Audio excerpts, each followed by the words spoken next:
Hep, hep, hep. Ang sukli. Baka makalimutan. Oh no! Andun na rin po sa lamesa ang sukli, Nay. Dami mong ger.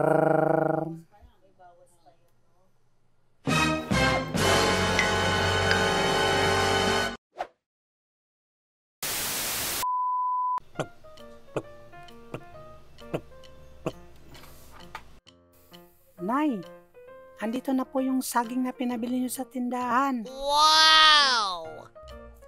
Lagay mo dyan sa lamesa. Opo, Nay.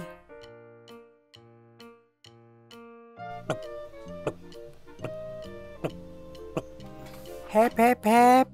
Ang sukli. Baka makalimutan. Oh no! Andun na rin po sa lamesa ang sukli, Nay. Binilang mo ba yon? Wow! Opo, Nay. Tama naman yung sukli. Opo, Nay. Marunong naman po ako magbilang. Wow! Hindi tulad ni Tatay, di marunong. Hanggang isa lang kayang bilangin. Ha? Bakit mo naman nasabi? Kasi, Nay, nung isang gabi, nagising ako at narinig kong nag-uusap kayo ni Tatay. Tulog na yung mga bata. Umpisa na natin para makarami tayo, ha? Ang isa lang talagang kaya ko. Oh no! Oh, di ba, Nay? Hanggang isa lang kaya? Kaya sa'yo pala ako nagmana, Nay. Kasi sabi ni Tatay, mahilig daw kayong magbilang. Mahilig daw kayong magbilang ng gawain nyo dito sa bahay.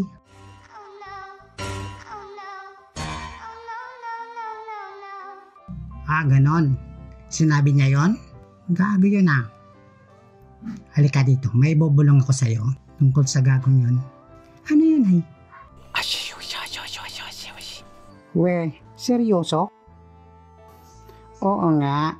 Paano nangyari po yun? Basta. Mahabang istorya. Di wow.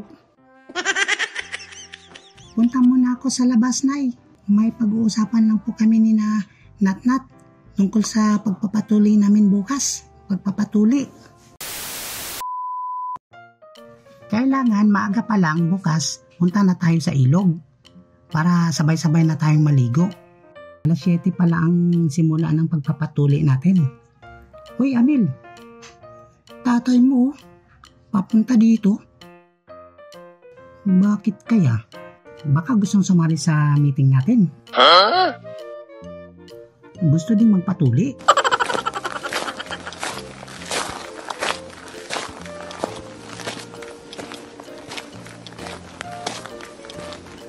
Amel, sabi ko na nga ba na sa'yo ang tsinelas ko eh. Ikaw talaga anak, mapangangkin ka.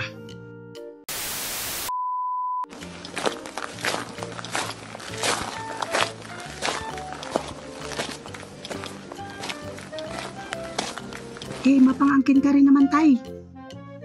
Sabi ni Nanay, di naman siya ang tatay ko.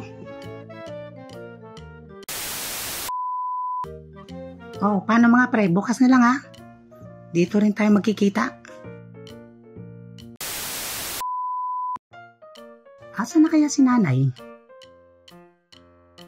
Ayun.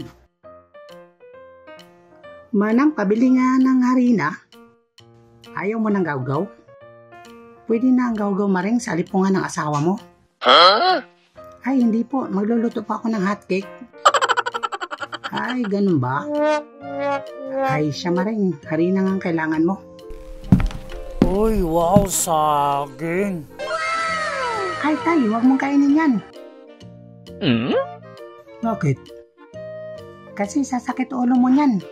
Bakit naman sasakit? Prutas nga to. Maganda sa kalusugan. Basta Tay, sasakit ang ulo mo dyan. Ay, iwan ko sa inyo mga kabataan kung ano-anong pinapaniwalaan nyo. Di ba tinuro sa school nyo na ang saging ay sagana sa fiber, vitamin B6, vitamin C, potassium. Bakit sasakit ulo ko? Wala naman tong kolesterol. Hindi to nakaka-high blood. Nakaka-high blood yan, tay. Antay ka lang. No, no, no, no. Aray! Sabi ko sa'yo, tay, sasakit ulo mo pag kinain mo yan eh. Hindi pa nga nakain eh, sumakit na ulo ko. Ihahalo ko sa hotcake yung saging eh. Kaka-high blood. Oh, di ba tayo nakaka-high blood? Sabi niyo po, hindi. Dami mong ger. Ha, ano? Dami mong ger. Please, palike naman po at saka pa-subscribe at saka pa-hit na rin po ng notification bell para po updated kayo sa mga bago nating mga video pa. Salamat po.